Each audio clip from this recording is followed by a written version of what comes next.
Hello అండి, ఈ రోజు మనం వితౌట్ ఓవెన్ లేకుండా చేసుకుంటున్నామండి. మీకు ఓవెన్ తో ఉడకంగా మరెప్పుడైనా చూపిస్తాను కానీ ఈ రోజు ఓవెన్ లేకుండా చేసుకోవడం ఎలా, పిజ్జా చేసుకోవడం ఎలాగనేది చూపిస్తాను. ఇది పిజ్జా బేస్ అండి. ఈ పిజ్జా బేస్ కూడా ఎలా చేశారనేది నేను చాలా వరకు చేశాను. ఆ వీడియోలు ఎప్పుడు పెట్టలేదు, ఇప్పుడు తప్పకుండా పెడతానండి. మీకు ఇంట్రెస్ట్ ఉందంటే నేను తప్పకుండా ఇది వీడియో చేసి పెడతాను. పిజ్జా బేస్ ఎలా తయారు చేస్తారనేది. ఇప్పుడు మాత్రం ఇది మేము రెడీమేడ్ గా తెచ్చుకున్నామండి. ఇది గోధుమ పిండితో చేసిన పిజ్జా అది అండి. నెక్స్ట్ ఇప్పుడు మనం ఏంటంటే దీనిపైన ఎలా తయారు చేయాలనేది మీకు చూపిస్తాను. ఫస్ట్ ఆఫ్ ఆల్ మనము దీనికి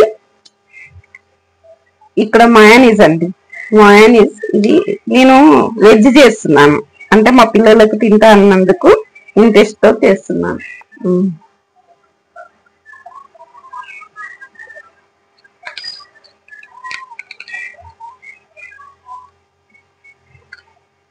ఇప్పుడు ఈ మయోనీస్ ఇలా రాసుకున్నాం కదా, ఇలా బేస్ పైన మొత్తం ఇలా రాసుకోవాలండి. రాసుకున్న తర్వాత నెక్స్ట్ వచ్చేసేసి ఇవి వెజిటేబుల్స్ అండి. నేను చిన్నగా పంటికి తగలకుండా చిన్నగా తురుముకున్నాను. ఇప్పుడు మనము ఏమంటారు, రెడీమేడ్ గా చేసుకునే పిజ్జాలకు దీనికి డిఫరెంట్ ఉడకంగా బాగుంటుందండి. అది మనం అన్ని వాళ్ళు ఎలా చేస్తారో తెలియదు, ఇవి మాత్రం మనం ఫ్రెష్ గా అన్ని తీసుకొని చేస్తాం కదా. నేను ఇలా తురుము చేసుకున్నానండి, ఎందుకంటే పంటికి తగలకుండా పిల్లలకి మంచి అనిపించడం కోసము చిన్నగా కట్ చేసుకున్నాను. నెక్స్ట్ వచ్చేసి దీనిపైన పెప్పర్ జల్లుకోవాలండి, అంటే స్పైసీనెస్ కోసం పెప్పర్ జల్లుకుంటున్నాను.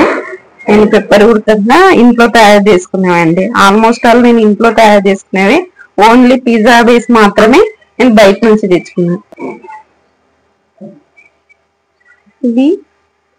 ఇది రోజ్మెరీ అండి,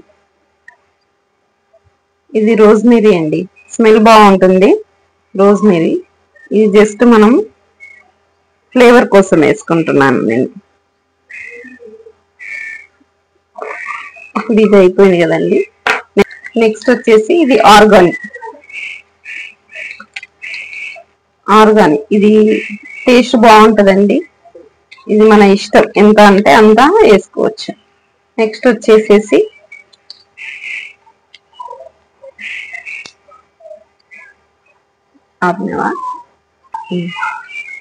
నెక్స్ట్ టమాటో కెచప్ వేసుకుంటున్నానండి. అంటే నా స్టైల్లో పిజ్జా తయారు చేయడం అండి.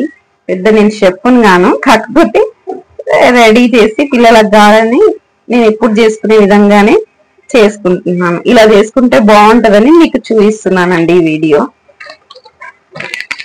మనం నెక్స్ట్ ఇప్పుడు చీజ్ వేసుకోవాలి, చీజ్ జల్లుకోవాలండి.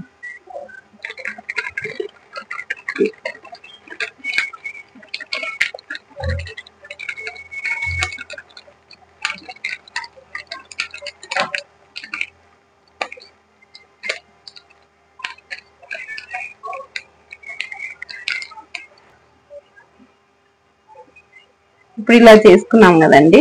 నెక్స్ట్ ఇలాగే తీసేసి నేను ఇక్కడ చూస్తున్నారు కదా, ఒక కడాయి పెట్టుకొని కడాయిలో ఇసుక పోసుకున్నాను. ఇసుక పైన ఒక స్టాండ్ పెట్టుకున్నాను. స్టాండ్ లో ఈ పిజ్జా పెట్టేస్తున్నాను.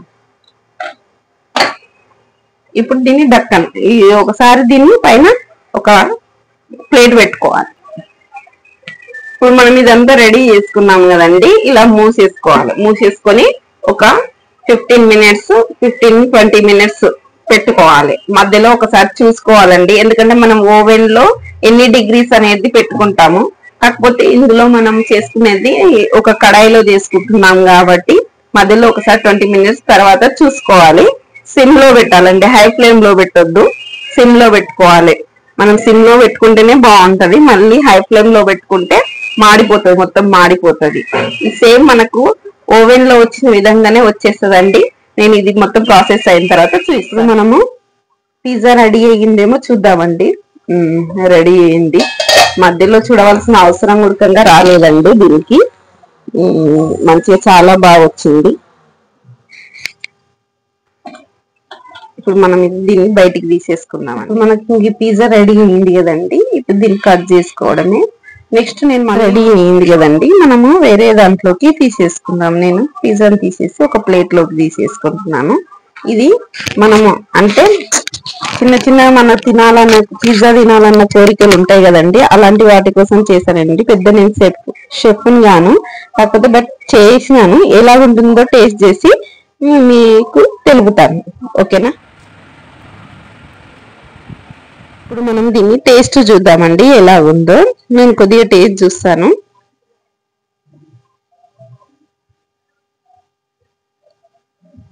చాలా బాగుందండి టేస్ట్. మీకు ఎప్పుడైనా పిజ్జా తినాలనిపిస్తే ఇంట్లోనే చేసుకోవడానికి బాగుంటుందండి. అంటే చీజ్ ఫ్లేవర్ కానీ టమాటా అన్ని కలిసి బాగున్నాయండి. వెజ్ పిజ్జా, ఇది వెజ్ పిజ్జా అని మేము పేరు పెట్టుకున్నాము. బాగుందో లేదో మీరు తప్పకుండా లైక్ చేయగలరని కోరుతున్నాను. థ్యాంక్ యూ ఫర్ వాచింగ్ అండి.